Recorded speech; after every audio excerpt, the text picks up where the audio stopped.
Act 1, Scene 2. We're going to try to get up to, save myself, should be able to, Act 4. So we'll just, for Thursday, we'll just have Acts 4 and 5, and then maybe get a little bit into Henry IV, Part 1.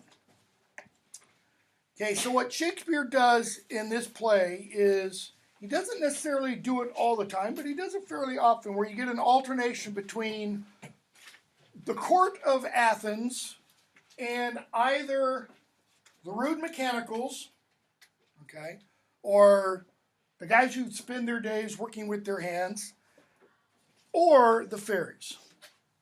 Okay, it's one of those alternations. So here we have what are typically called the rude mechanicals or the rustics, sometimes the clowns, but they're not really clowns, okay? Introduced. Quince the Carpenter, Peter Quince the Carpenter, Snug, we don't get his first name, Snug the Joiner, Bottom the Weaver, Flute the Bellows Mender, Snout the Tinker, and Starveling the Tailor. Notice we are given the occupation of each one of them. None of them is, Bob the Brainiac, Tom the Thinker. Every one of them is somebody who works with his hands, okay? So they're not people who spend a lot of time of the day in deep thought, okay? So they all enter, and I'm going to skip just a little bit. And so Peter Quince starts to read off who will do what part in the play that they are hoping to perform for the Duke and Hippolyta's upcoming wedding. Okay? They don't know that they will get selected. So they're going through the whole rigmarole of practicing, learning their parts, etc., hoping that it will get chosen. Hasn't been chosen yet. So, Bottom tells Peter Quince, first, good Peter Quince, say what the play treats on, then read the names of the actors, and so grow to a point. Grow to a point means and get to the end. The point is the period. Okay? So, our play is the most lamentable comedy and most cruel death of Pyramus and Thisbe. Lamentable comedy. Comedies usually aren't something to be lamented. This tells us 10 lines in, okay, there's something wrong with these guys. It's not necessarily that they're not dealing with a full deck, but the full deck's been a little worn maybe and doesn't quite work correctly, okay? So, he calls out the parts. Nick sat down for Pyramus. Okay? Now, Shakespeare's audience, let me back up for just a second. Shakespeare's audience would be pretty familiar with the myth of Pyramus and Thisbe. It's an ancient Greek myth, two lovers who die for love. Okay? They commit suicide. The first one commits suicide thinking the second one has died. The second one finds the first one dead, and then commits suicide. Okay? Romeo and Juliet, right? So, he tells Bottom, you are set down for Pyramus. What is Pyramus? A lover or a tyrant? Notice, in Bottom's mentality, there's only two choices. A lover or a tyrant. Not a warrior, not a knight. Knight would be, what's the word I went? Against chronology. Can't think of it. A lover that kills himself most gallant for love. Bottom. That will ask some tears in the true performing. In other words, if I'm going to make that believable, I will have to be able to shed tears as an actor. One of the marks of a good actor, can they tear up at will? So, if I do it, let the audience look to their eyes. Okay, now think about that. How can you look to your eyes? Kind of hard if you think about it. But what he means is, let them be aware of their eyes. I will move storms. I will condole in some measure to the but I'd rather be a tyrant. I could play Hercules. Rarely or part, and then he goes off and he does this. The raging rocks and shivering shocks shall break the locks of prison gates, etc., etc. Okay? So, flute gets named. It says here, you must take Thisbe. Who is Thisbe? A wandering knight? No, it is the lady that Pyramus must love. Nay, let me not play a woman. I have a beard coming. What does this tell us about flute? The actor, the rude mechanical. He has a beard coming. Yeah, he's teens. Maybe early 20s, okay? But teens to early 20s. And he's like, no. Let me play a real knight. No. You shall play it in a mask, and you may speak as small as you will. Okay? Bottom, let me play Thisbe too. That is, let me play Pyramus, and when Pyramus and Thisbe speak, I'll speak like this, and then I'll speak like this. Oh, great Pyramus. What do you start to piece together about Bottom early on? Ego. Okay. What else? Doesn't think things through. Okay. So Robin Starveling gets his part. Okay. He's going to be Thisbe's mother. Tom Snout is going to be Pyramus's father. Peter Quint says, I'll be Thisbe's father. Snug, the joiner, you play the lion's part. Have you the lion's part written? Pray you, if it be, give it me, for I am slow of study. In other words, I'm not the greatest when it comes to memorizing lines or thinking. Okay? Well, what kind of lines would a lion have? Yeah, roar. Pretty much that's it. Okay? Bottom, let me play the lion too. I will roar that I will do any man's heart good to hear me. I will roar that I will make the Duke say, let him roar again. In other words, bravo, encore to that roar. No, you're Pyramus, okay? So, they go on, they say, we're going to meet where? A mile outside town. Where? In the wood. Okay? And we'll rehearse there. Why rehearse there? Why not rehearse at one of their places of employment?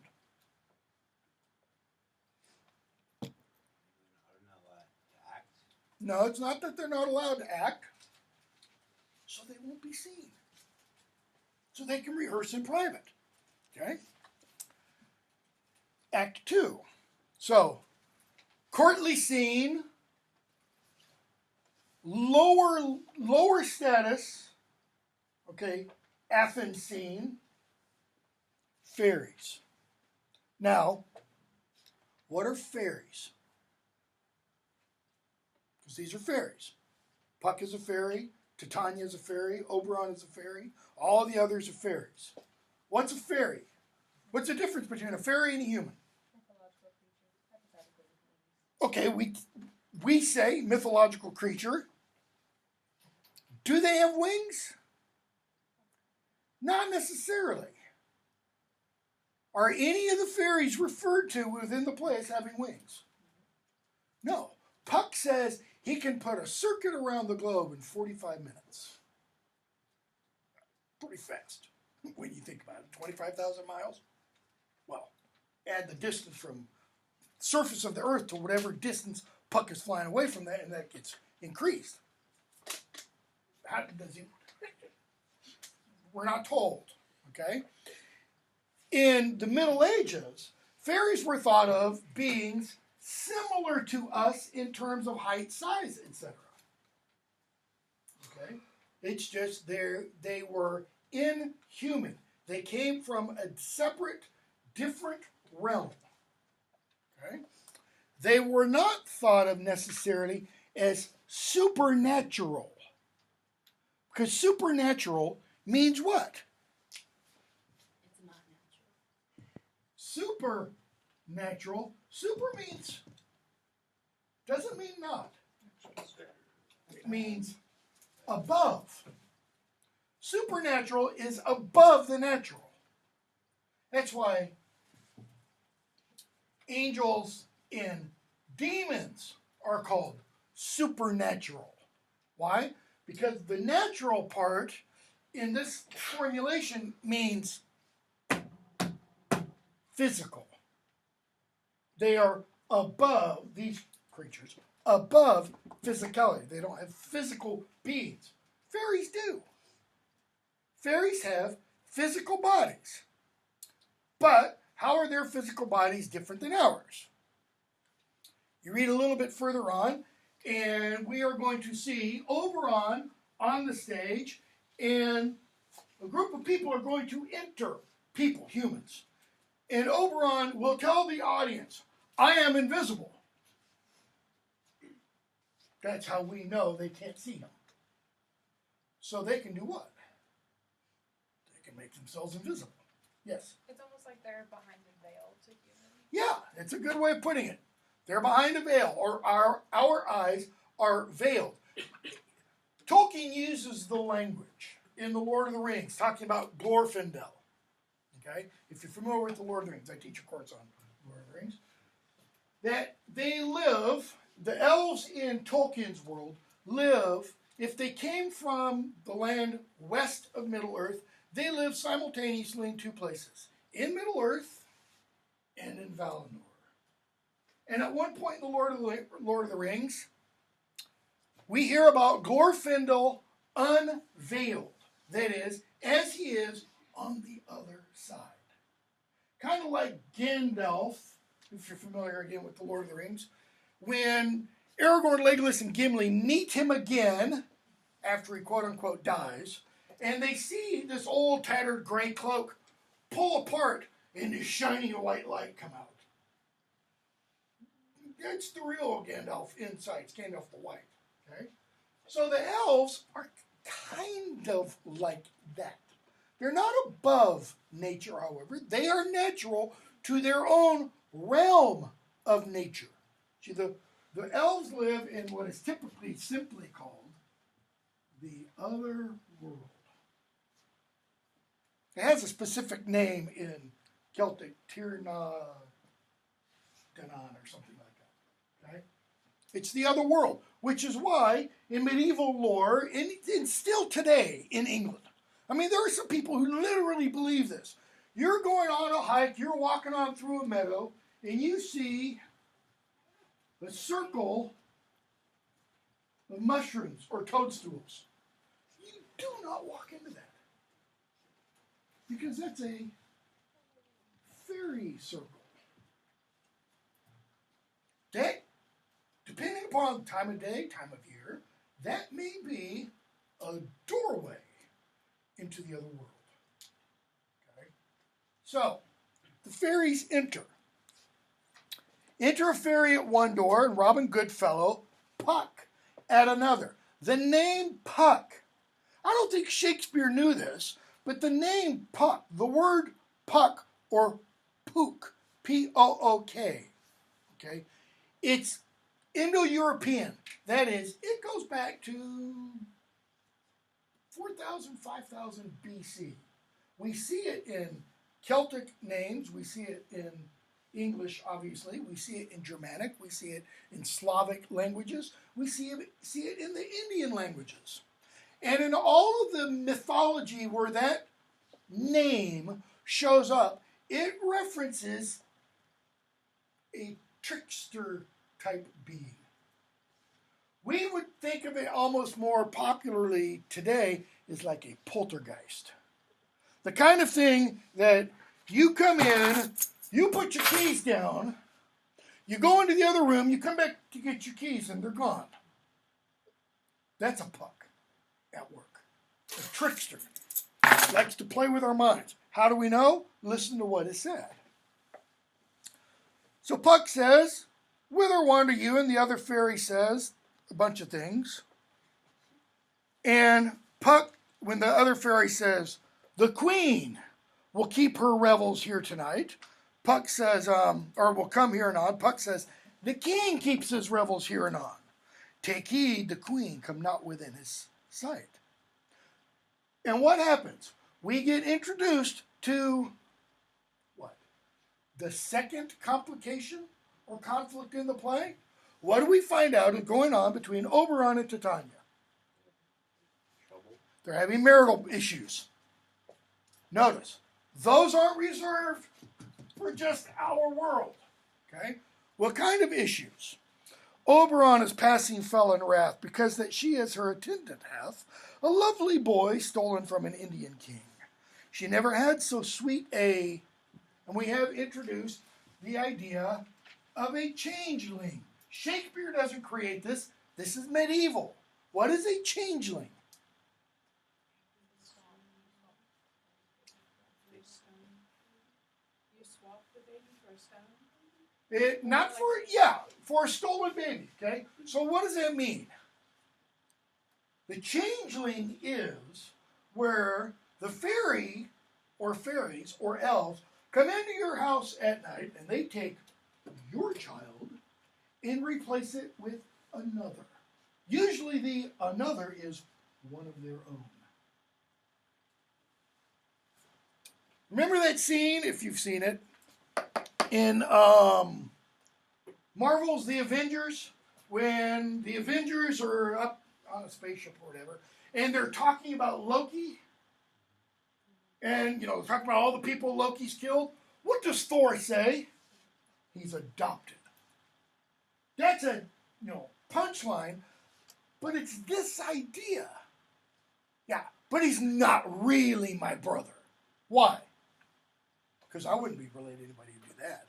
So the idea of the changeling, according to anthropologists, the idea of the changeling comes up as a means of protecting the family from saying, he can't be related to me. Must come from somebody else. Why? Because I only give good genes. I don't give birth to Hitlers or Jeffrey Dahmers or Ted Bundys or John Wayne Gacy's or, pick your mass murderer, psychopath, sociopath, etc. So, the changeling is this little boy stolen from an Indian king. Why does Oberon want him?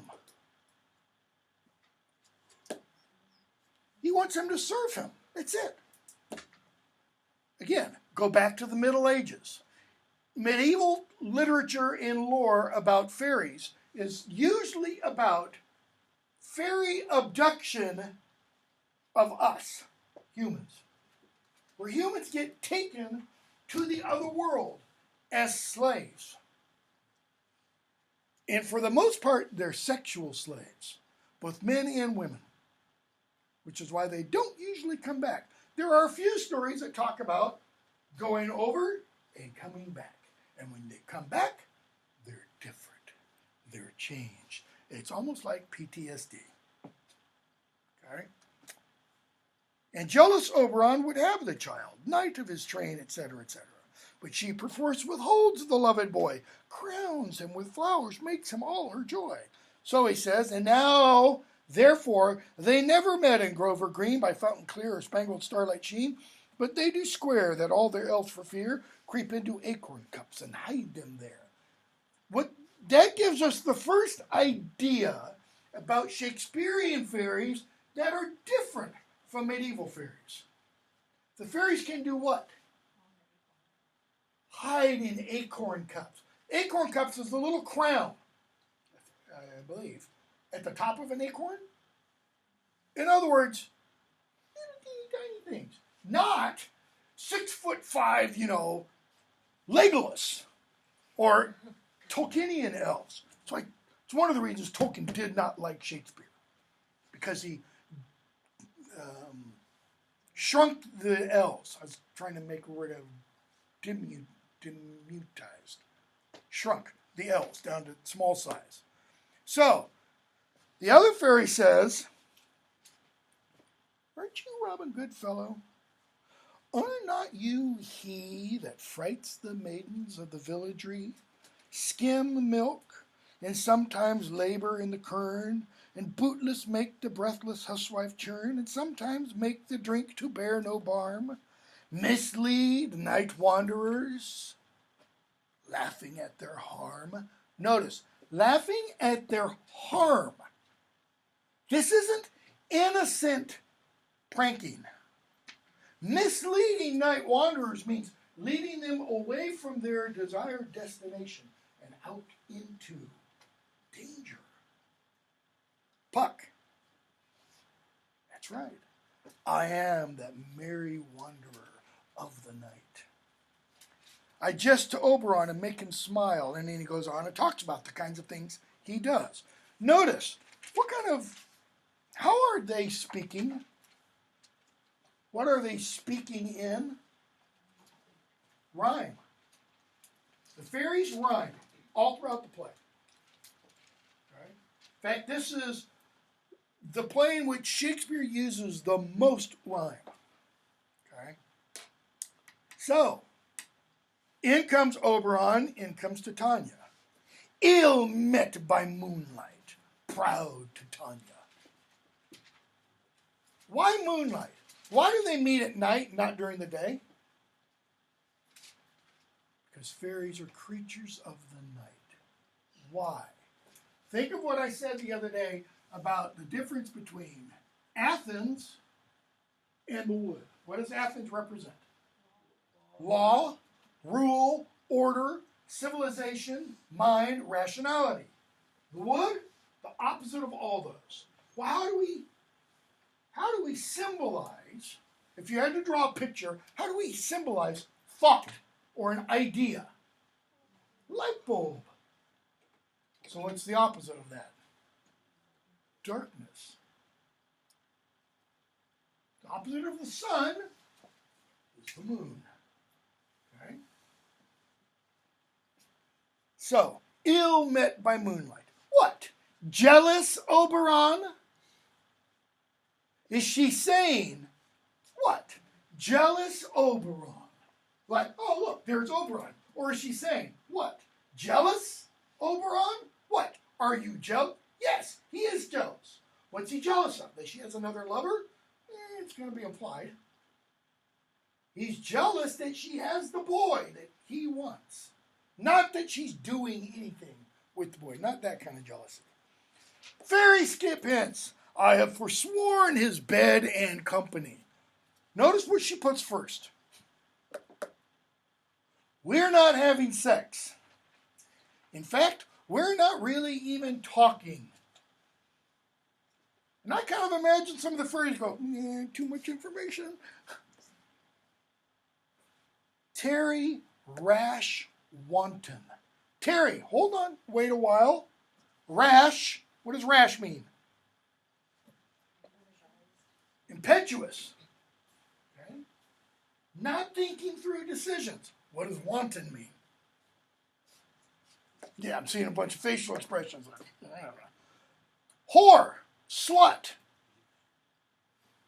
He's calling his wife that. Okay? Am not I thy Lord? You obey me. Well, then I must be thy lady. And by saying that, I think Shakespeare wants us to think back again to the medieval tradition of the courtly love idea. Because in a courtly love poem, yes, you have a lord, and he has a lady. You have a knight who owns a castle, or a duke, and he has a duchess. And in the medieval tradition, yes, he is her lord, that is, he is above her. But in the courtly love tradition, what does he do with that lordship? He lays it at her feet and says, I will serve you, lady. I will do anything for you. And he puts her on the proverbial pedestal.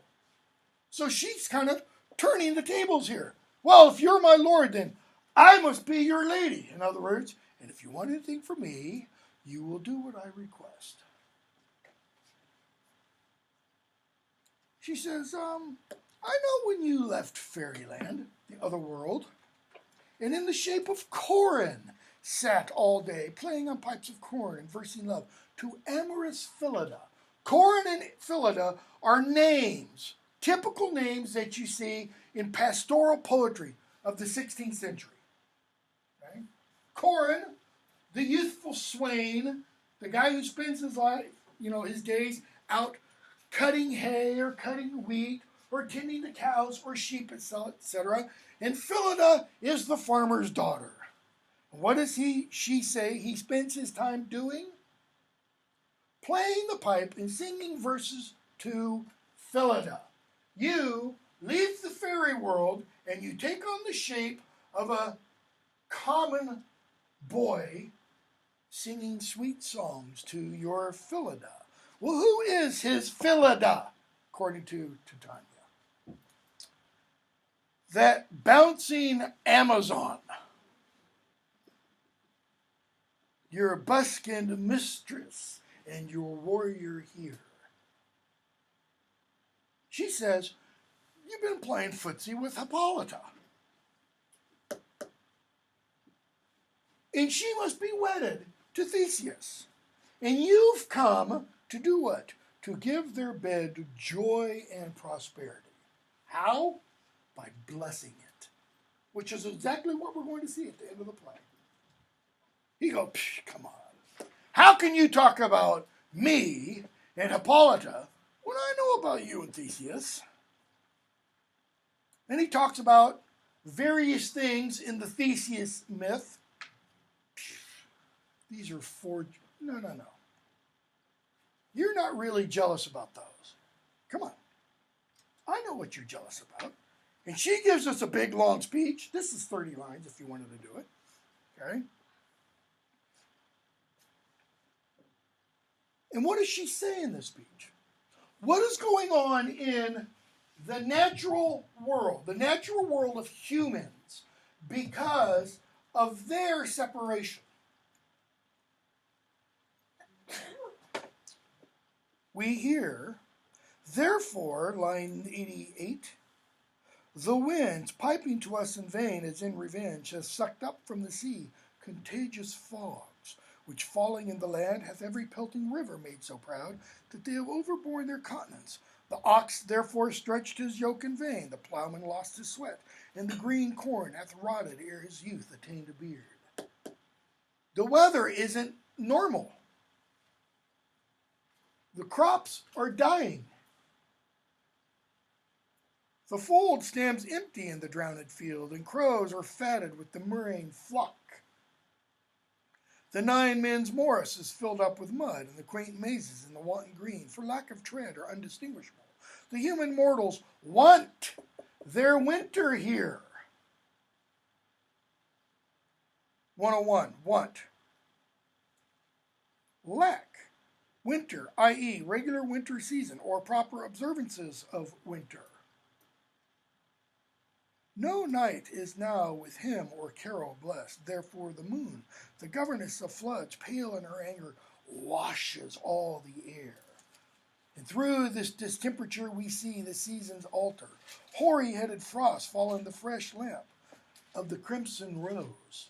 The crimson rose, that is, the rose has not just budded, it has opened. And what is happening?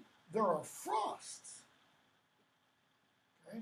We know, I can't remember which winter it was, either late 1590s or early 1600s. The Thames froze in summer. It was the beginning of what's called the Little Ice Age. Lasted from 1575 to 1715. Not ice age as in sheets of ice, but abnormally cool temperatures. Okay? It's sometimes thought Shakespeare is referring to the effects of that happening in this. So, she says, we are the parents and original of these problems. Why? In the Renaissance, you had this belief, it's since been called the Doctrine of Correspondences. Okay? Which is that everything that happens in the natural physical world has a correspondence. Or everything that happens in the human realm has a correspondence in the natural physical, like in the weather, or in the skies at night. So, if you see weird things happening, if there are earthquakes, if there are eclipses, if there are meteor showers, those are all portents of some kind of unnatural action in the human realm. Why? Because an eclipse wasn't thought of as necessarily natural. Earthquakes aren't natural in the sense that they are regular. Which is why when there's a big one, everybody always asks, what does it mean? Well, it doesn't only mean tectonic plates are moving. We still, even though we know the science now, we still ask, yeah, but what does it really mean? Okay?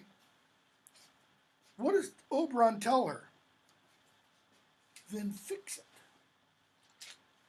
You have the power to stop all these things from happening. How? Give me the little boy. That's it. Give me the little boy and we'll be right as rain. She says, no.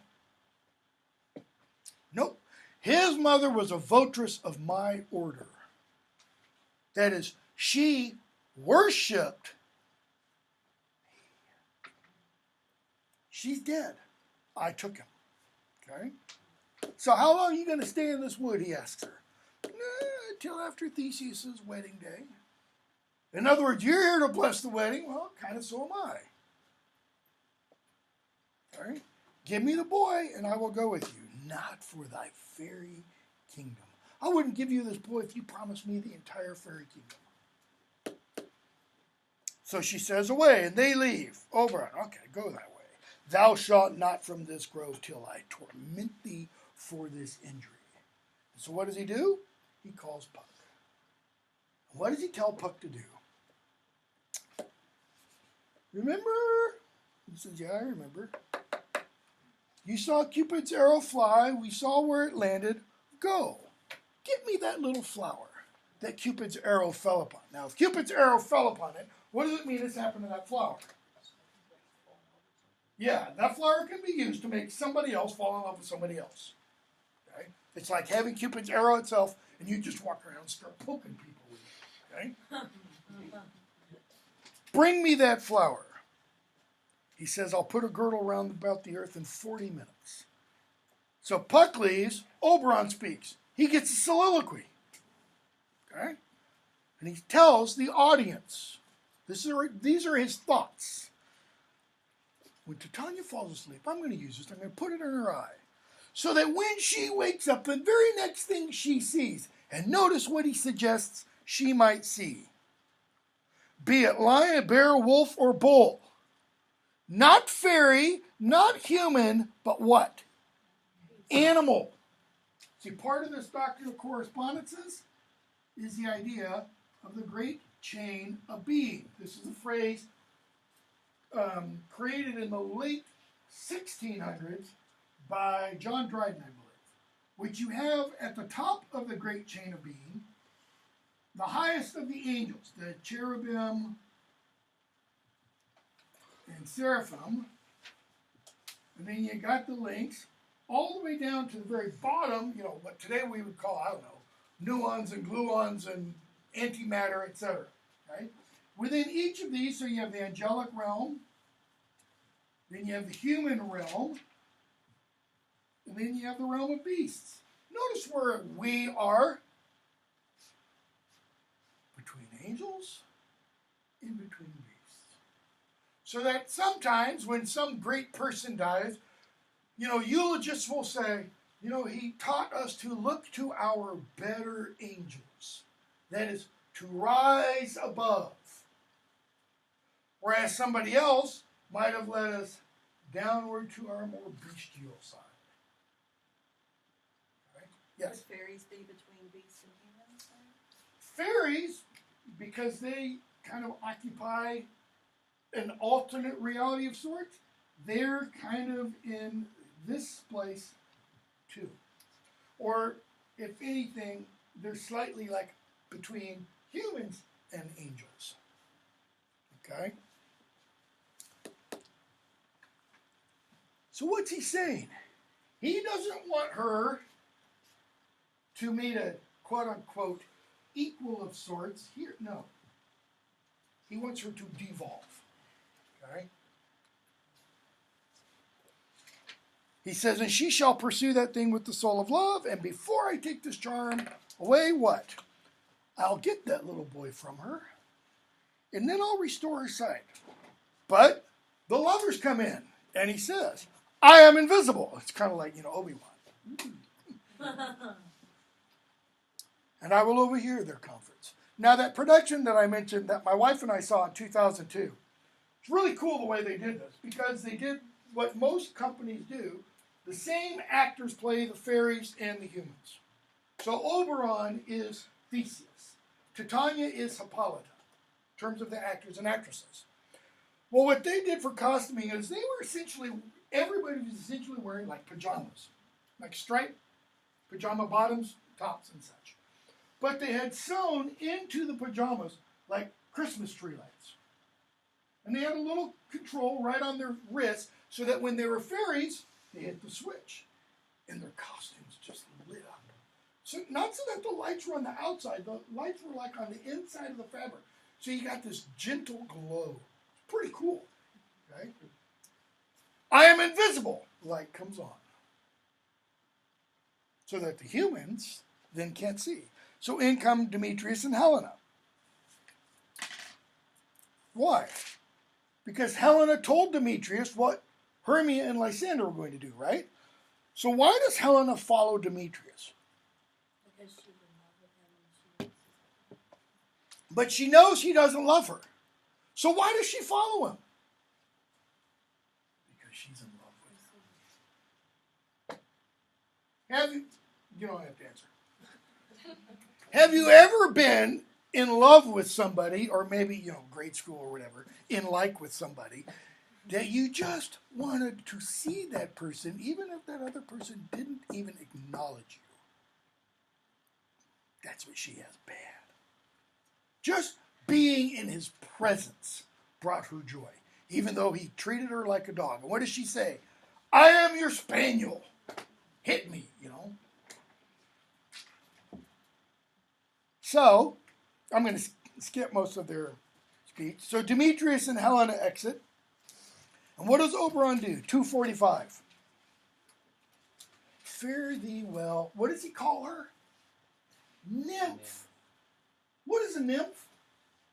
Not human. A nymph is supernatural. A nymph is like a low-level goddess. Nymph is what? Tree spirit? A nymph is a tree spirit. Okay? Ere he do leave this grove, thou shalt fly him. Before he leaves from this forest, you are going to run from him, and he will seek thy love. Puck comes in. Puck says, I've got the flower. Okay? He says, Titania's asleep. He tells him where. Okay? And then he gives him some of the love juice and says, by the way, there's a sweet Athenian lady in this grove with a disdainful use. Anoint his eyes, so when he wakes up, he sees her. You'll know him by the Athenian garments he has on. How many other Athenian youths has Oberon seen in the wood? None. Okay? So we get 2-2. Titania comes in. She talks to her fairies. They lull her to sleep. Oberon comes in, puts the juice on her eyes, and says, what thou seest when thou dost wake, do it for thy true love take. Love and languish for his sake. Notice that. Love, what does languish mean? If you're languishing, what's happening to you? You're slowly dying. You're wasting away. Is that really love? Yeah, kind of in Western literature it is.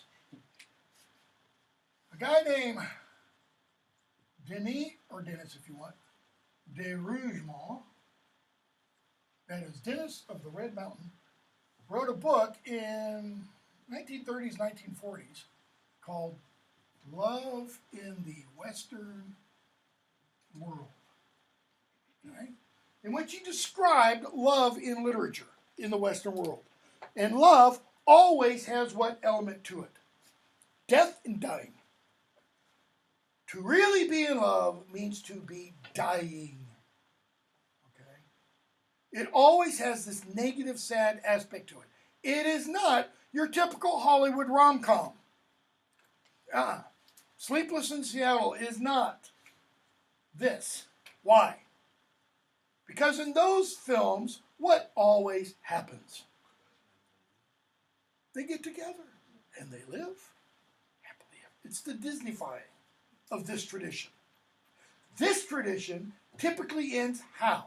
How many of you have heard of Tristan and Isolde? How did Tristan and Isolde end? Tristan dies in some versions, and Isolde kind of disappears. In others, Isolde becomes a nun. In others, Isolde becomes King Mark's wife and lives with him. How about Lancelot and Guinevere? Notice, not Arthur and Guinevere. Who's Guinevere married to? Arthur. Okay. Romeo and Juliet. Dido and Aeneas. Pyramus and Thisbe. How does every single one of them end? Somebody dies. Okay? In Dante's Divine Comedy, he meets in hell, as Dante is traversing through hell, he meets another pair of lovers that were very well known in the Middle Ages. We don't know them today, Paolo and Francesca. Real people. Okay? Caught, as it is said in the Italian, in flagrante. That is, in the act of intercourse by Francesca's husband. And he runs him through with a sword. Okay? In all eternity, they spin in a whirlwind of passion together. But it's an unfulfilled passion. So, de Roosmond looked at all this literature and said, guess what it all involves? He used a German word. Liebestod. The love, it's T-O-D, death. Okay? This kind of wild, passionate, romantic love always ends in death. Okay? So, love and languish for his sake, be it ounce or cat or bear, part or boar with bristled hair, in that eye, thy eye, that shall appear. When thou wakes, it is thy dear. So, Lysander and Hermia come in. Now, these aren't the same two that he saw earlier. And they come in, and Lysander and Hermia say, let's bed down for the night. Hermia lies down, and Lysander says, yeah, well, this couch will make one bed for two. And he lays down beside her, and she goes, come on, Lysander, away. Why? Because they're not married yet. Nay, good Lysander, line 49, for my sake, my dear, lie further off. Do not lie so near. Oh, take the sense, sweet, of my innocence. No. You thought I meant to lie with you. No, I didn't mean that at all. Okay? When he said the one turf shall serve as pillow for us both, one heart, one bed, two bosoms, and one troth. One troth, I have sworn myself to you. Kind of saying, well, we are engaged. It's okay. Love takes the meaning in love's conference. Oh, well, if you understood me properly, you would understand. I don't mean anything, unvirtuous. I mean that my heart unto yours is knit, tied. It can't come undone. So that but one heart we can make of it. Two bosoms interchained with an oath. What does it mean, interchained with an oath? Marriage. Okay. So then two bosoms and a single troth, pledge. Then by your side no bedroom me deny. For lying so, Hermia, I do not lie. Lying prostrate, with you I do not lie. I am not lying to you. about my intentions and such, but he's also saying, I will not be lying with you. Okay? Lysander riddles very prettily. In other words, nice try. I see through you. Now much be shrew my manners and my pride, if Hermia meant to say. Like, I didn't mean that at all. But, gentle friend, for love and courtesy. Courtesy. That goes back, again, Middle Ages. Courtly behavior. Okay? Courtesy. Proper manners. Lie further off in human modesty.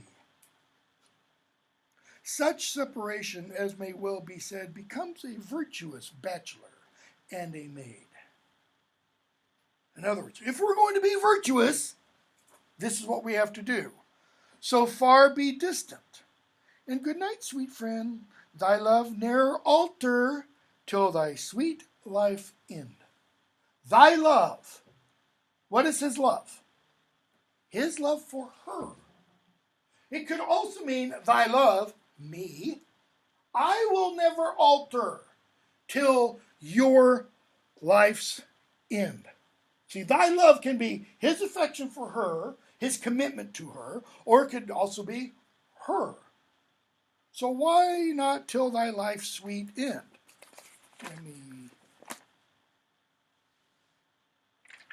We'll be reading this in a few weeks.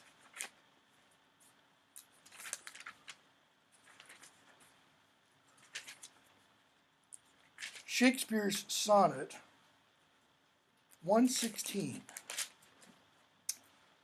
Let me not to the marriage of true minds admit impediments. Love is not love which alters when it alteration finds, or bends with the remover to remove. Oh no, it is an ever fixed mark that looks on tempest and is never shaken. It is the bar to every wandering bark whose worth's unknown, although his height be taken.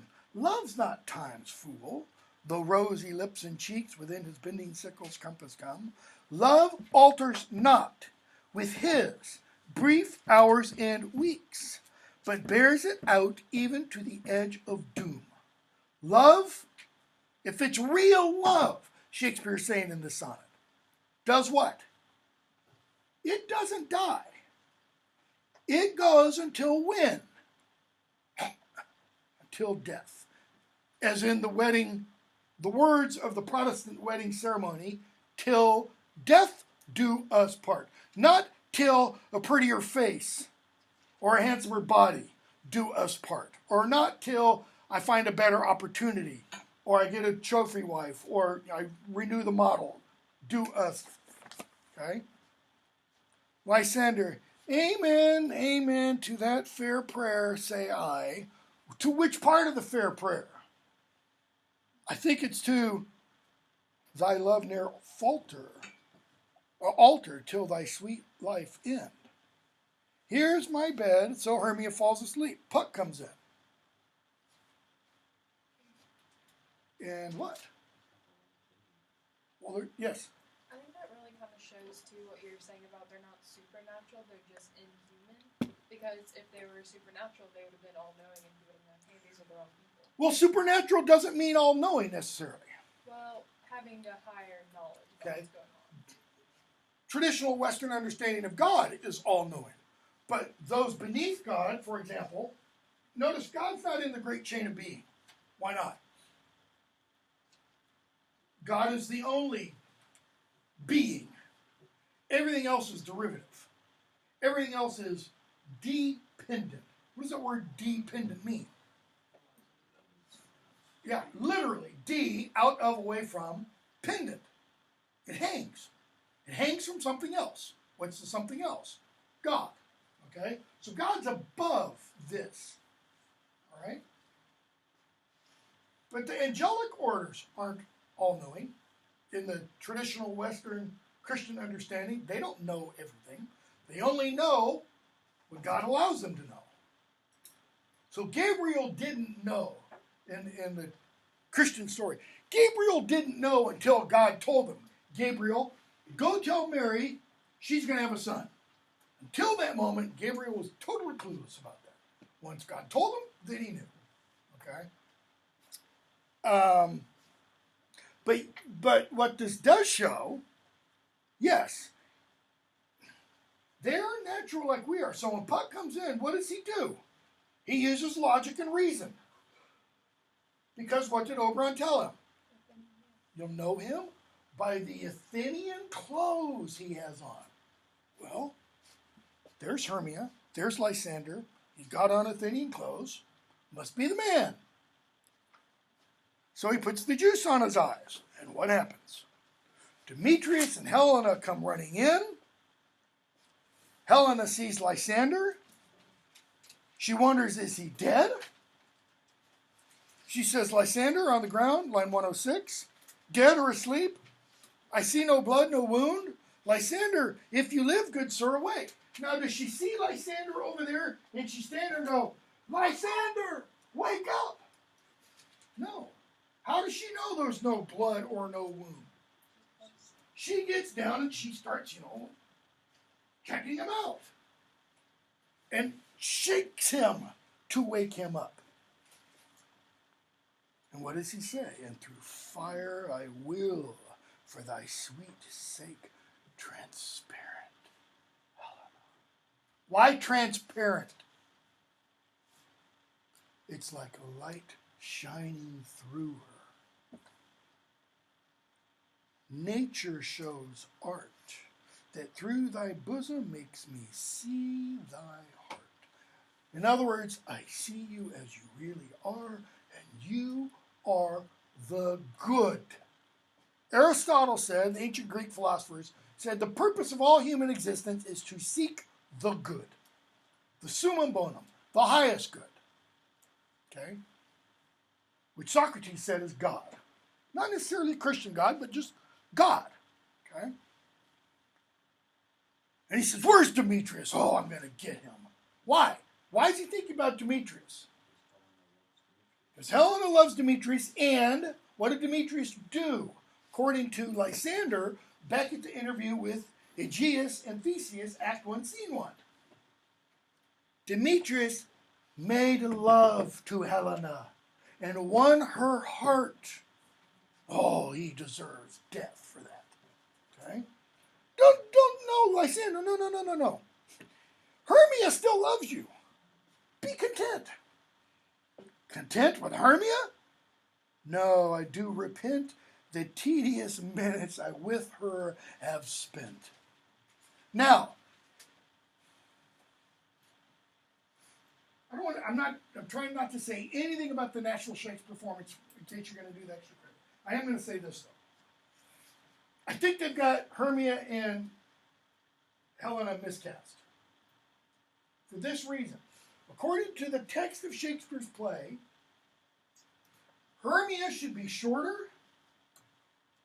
and if not darker of skin, she should at least have dark hair. Okay? Because of what the others say about her. Helena should be tall and probably blonde, or at least fair. Okay? The production we saw in London, it was perfectly cast. Hermia was probably my wife's height, 5 foot. Helena was like a swimsuit model. She was 5'10", lithe, and willowy and everything. Okay?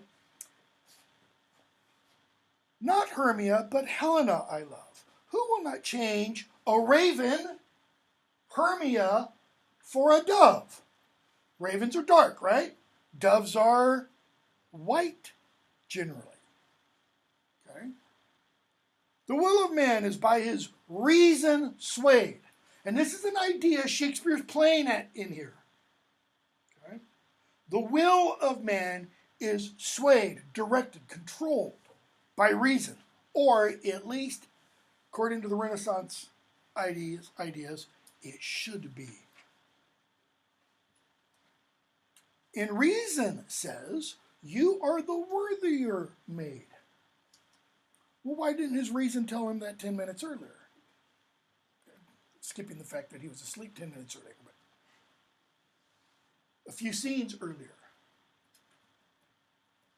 Is his will being swayed by reason here? No, it's not. What's it being swayed by? Love juice. Now, I won't even talk about that.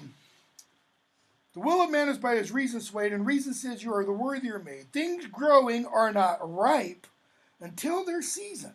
So I, being young, till now ripe, not to reason. In other words, when I was in love with Hermia, I wasn't fully grown. Now, wow, now I see right. So I, being young till now, ripe not to reason, and touching now the point of human skill, reason becomes the marshal to my will, that is, in reason, leads me to say, you. And she thinks what? That he's mocking her. Wherefore was I to this keen mockery born? Okay. And they keep talking. Helena leaves. Lysander leaves after her. Notice he says, she sees not Hermia. Hermia, sleep thou there, and never mayst thou come Lysander near. And Hermia then wakes up. And she says, oh, I've had this horrible dream. What was the dream? I had a snake eating away at my heart. Act 3, Scene 1. So we had, royals, mechanicals, fairies, and then we start seeing interaction between fairies and these folks. Where are we, by the way?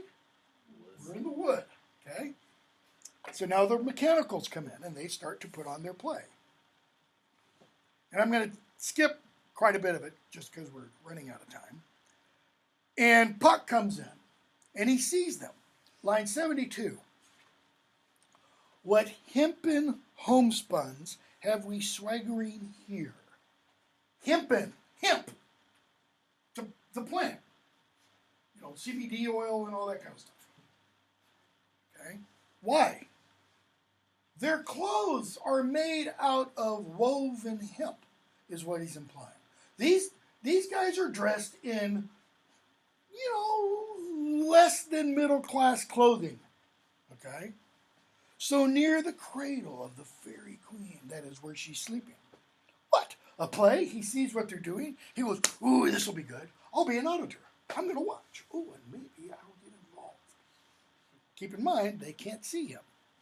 So, they start their play, and, Flute messes up his lines because he reads through the cues and everything. Bottom goes off the stage, comes back in, and he now comes back in with an ass's head. In some productions, they kind of turn Bottom entirely into an ass. I mean, they put hooves on his hands and feet. Okay. But I think the better ones, it's just the head. So he still has hands and fingers. Okay. And they see him, they, meaning the rude mechanicals, and they flee out of fear. Snout. Oh, Bottom, line, 106 or so. Thou art changed. What do I see in thee? What do you see? You see an ass head of your own? Bless thee, Bottom, bless thee. Thou art translated? What does he mean? Transformed. See, Quince uses words he doesn't understand the meaning of. He uses malapropisms, in other words. Okay? Bottom, I see their knavery. This is to make an ass of me, to frighten me. So they've all left, and he sits there by himself. And he sings. And again, I've seen this done a couple of different ways. In some of them, Bottom has just an outstanding, fantastic voice. So that when he sings, the ouzel cock so black of hue with orange tawny bill, etc., it's beautiful. Others, not so much. It's the ouzel cock so black of hue with orange tawny bill, the throstle with his note so true. So that when Titania says, what angel wakes me from my flowery bed, we're immediately told something's wrong with Titania here. He keeps singing. I pray thee, gentle mortal, sing again. Mine ear is much enamored of thy note, so is mine eye enthralled to thy shape. What is Enthralled. What does that mean to be enthralled? Okay, but what is a thrall? Thrall. Like knocked out of reason. Close. Slave. A thrall is a slave. To be enthralled is to be enslaved. She is enslaved to his form. Not slave in the sense of ball and chains. Okay? But enslaved in the sense of completely belonging to another. She is saying, oh, I've got it for you bad. Notice, she is enthralled by his shape. Well, what's his shape? It's a mixture. Okay, we are dealing with Greek literature, right? Satyrs? Centaurs? What's a centaur? Human, horse.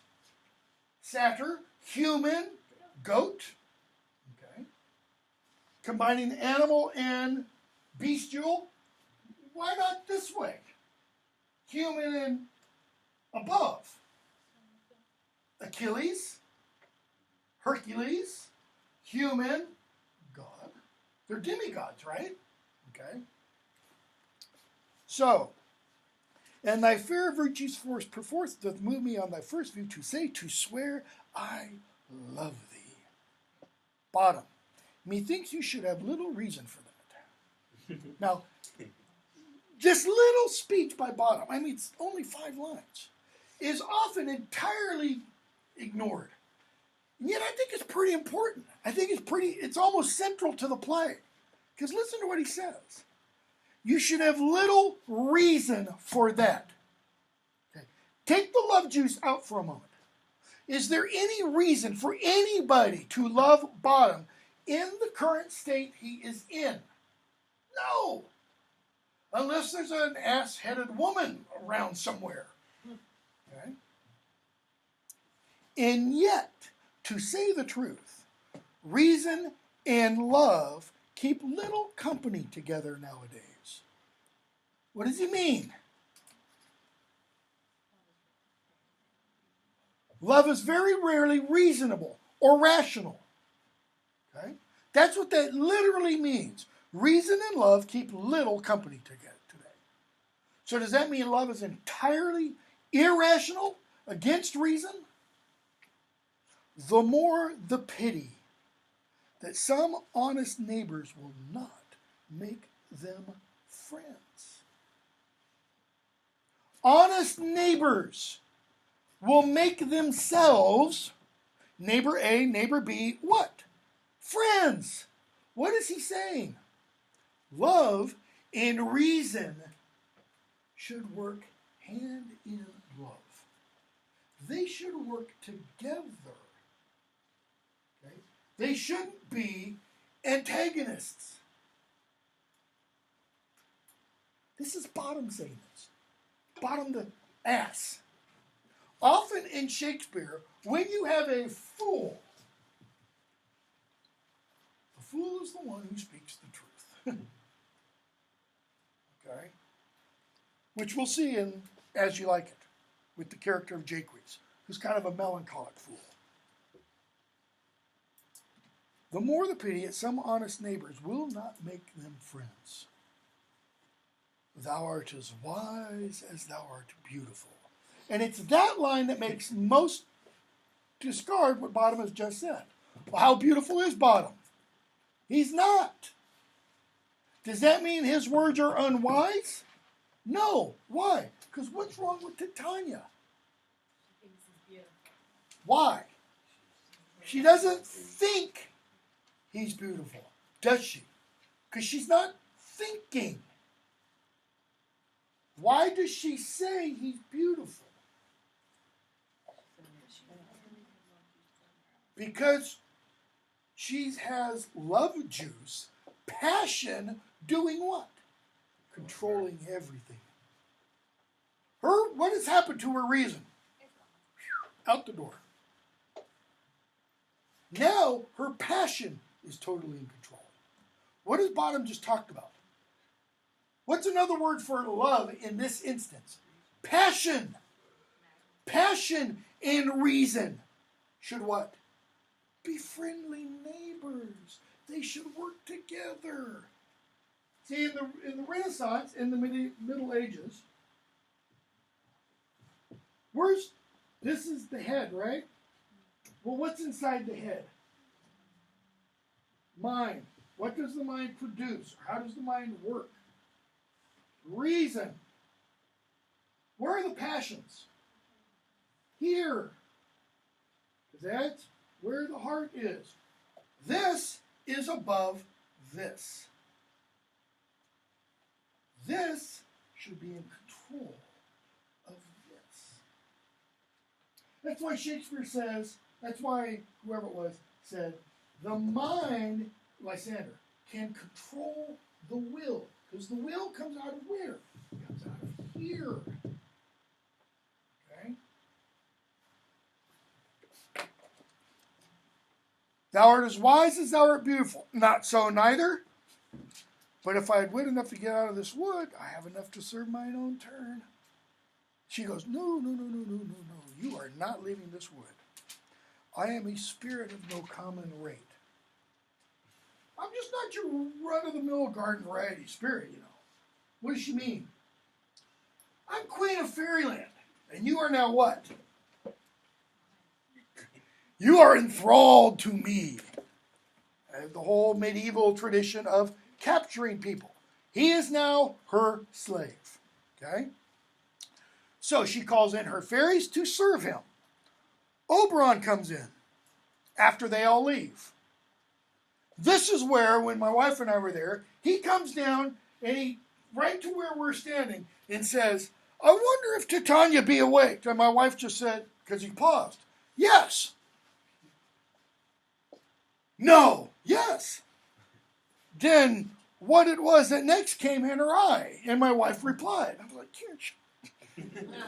no, yes, which she must dote on in extremity. And Puck comes in and tells him, and Oberon, this falls out better than I could devise. But hast thou yet latched the Athenian's eyes? Notice, Oberon has multiple, irons in the fire, so to speak. He's not only concerned about getting his way with Titania, he also wants what? He wants Helena to have her real love. He wants to fix that. Can he fix it with love juice? He can try. What has to get fixed first, according to this idea? Why are there problems in the human world? Because there's problems in the fairy world, which exists on a level above humanity. See, in that great chain of being, it's like their link, the fairy link, is busted. Take a chain, hold it up here, break a link down here. What happens to the links below it? They fall. They lose their order. So, because there's a problem here, everything down below is kind of messed up. So, Demetrius and Hermia come in. Oberon, here's the same Athenian. That's the woman, not the man. So they go back and forth a lot. Hermia leaves, Demetrius lies down. Oberon turns to Puck. And again, I've seen this done various ways.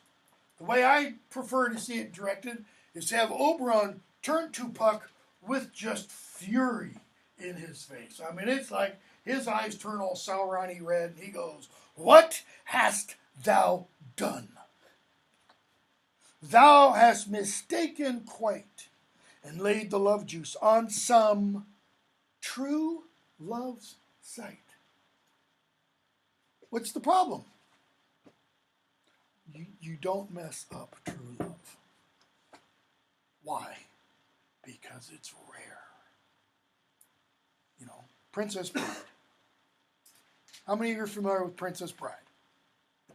What's the greatest thing in the world? True love. No. Thou hast mistaken quiet and laid the love juice on some true love side. Of thy misprision must perforce ensue some true love turned, and not a false turned true. Look at Puck's response. Then fate overrules. Wasn't me, it was fate that made me do what I did. Why? That one man holding truth, a million fail. What's the ratio Puck has just introduced into human existence? Where one man is true in love, a million are false. So how likely is it to have a true love? Nil. 1 in a million. There probably weren't even a million people in England at this point. Probably only 300,000 in London. Okay? Confounding. Notice the million fail doing what? Confounding. Oath on oath. That is, they make promise upon promise upon promise upon promise. Notice Oberon doesn't debate with them. Go. Find Helen of Athens. Bring her here. I'll charm his eyes, against she do appear. That is, I'll charm Demetrius' eyes, so that when Helena comes, he wakes up, he'll be in love with her. Why? Because she loves him. Notice, kind of screw what Demetrius wants. Does Oberon at this point know that Demetrius originally wooed Helena? And that's why she's in love with him? Nope. He doesn't know that at all. Okay? So he does that. Puck comes back and says, here's Helena. And the youth mistook by me, pleading for a lover's fee. Shall we their fond pageant see? That is, shall we watch their spectacle? Fond. What does that mean? Not like I'm fond of you. Though even that term does have an element of its old meaning. It means foolish. So when you are fond of something, it's kind of like all reason goes out the door. You act without reason for it. Lord, what fools these mortals be. Why are we mortals fools? George Bernard Shaw wrote a play. Wait, was it George Bernard Shaw? No. It was either John Dryden or Alexander Pope. All for love. We are willing to do what? Sometimes. Anything. Everything. That's what he's getting at. Mortals are fools because of what? Love. Yeah, but the fairies love. But Puck's not talking about fairies. Okay? Oberon, stand aside. He's still pissed.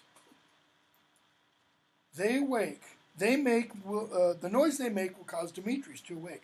Oh, this will be great. Why? Because then we'll two at once woo one. Classic, love triangle. That must needs be spurred along. And those things do best please me that befall preposterously. How do we know? How are we introduced to Puck? He's a trickster. He's the one who likes to lead people astray at night, off into the woods. Okay? So, Lysander and Helena come in. Demetrius wakes up. And now what happens? Demetrius and Lysander both love Helena. Oh, spite. Line 145. Oh, hell. I see you all are bent to set against me for your merriment. If you were civil and knew courtesy, you would not do me thus much injury, etc., etc. Hermia comes in. Hermia speaks. She is one of this. She's in on it too. Okay? And Helena addresses Hermia. It's like, we used to be friends. We used to come out here and talk to each other about our love problems, and such. Okay? Hermia's like, What are you talking about? I am amazed at your passionate words. I scorn you not. It seems that you scorn me. Have you it's not set Lysander as in scorn to... What do you mean? That's it. Counterfeit sad looks. Make mouths upon me when I turn my back. Wink at each other, etc., etc. Okay. Hermia says, when Lysander tells her to go away, whereto tends all this? Away, you... What's the next word? Ethiop. What does he call her an Ethiop? As in Ethiopian. Ethiopians are generally of what kind of complexion? Not just black. Dark. Very dark. Okay. So what's he saying about Hermia? She's got to be dark. I think he means dark skin. He, Shakespeare. Okay? So, he also calls her tawny tartar. Do you not jest? Yea, so do you, Helena says. Helena says, you guys are all in on this together. Lysander says, what? You want me to hurt her? That is Hermia. Strike her, kill her dead? Although I hate her, I'll not harm her so. Well, for Hermia, hearing Lysander say, away, you Ethiop, you Tartar, that's what? It's like taking the knife, plunging it multiple times. He says, though I hate her, I won't hurt her. Like, really? What can you do me greater harm than hate? Hate me? Are you not Lysander? I am as fair now as I was erstwhile. I am as beautiful now as I was before. Lysander, no, I don't love you. I love Helena. And then Hermia instantly turns. Oh, you juggler. You canker blossom. You thief of love. What, have you come by night and stolen my love's heart from him? Helena's like, what? Have you no modesty? And then she calls her what? You counterfeit. You puppet. Well, what does Hermia understand by puppet? One meaning. Small. Why? Why do you think Hermia immediately latches on? Notice. Puppet? That way goes the game. Now I perceive she hath made compare between our statures. Has Helena said anything about their statures? No. What does she mean by puppet? Something that can be manipulated. In other words, you're playing the game. You're being played by them. Hermia takes it to mean small. Why? What song did Randy Newman write? Pretty popular back in sometime in the 90s. Short people got no reason to live.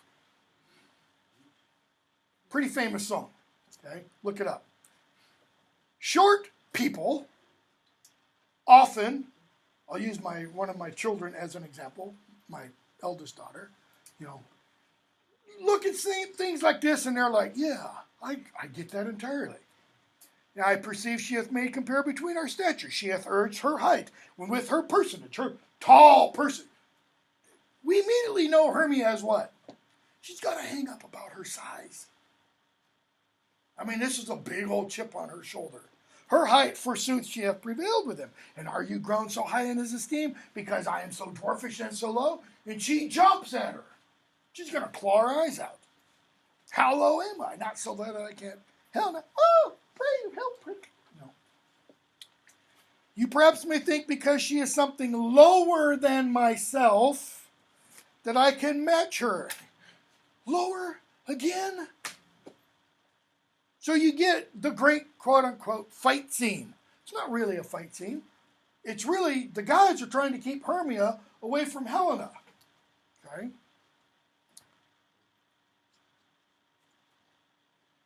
Helena says, let me go. We're going to stop. You see how simple and how fond I am. Simple. She means not an intellectual, and fond, foolish. Why? She now realizes I was a fool for ever telling Demetrius. Because Demetrius is now in love with Lysander? Yeah, partly. But she's also saying I was a fool for ever falling in love with him. I just want to leave.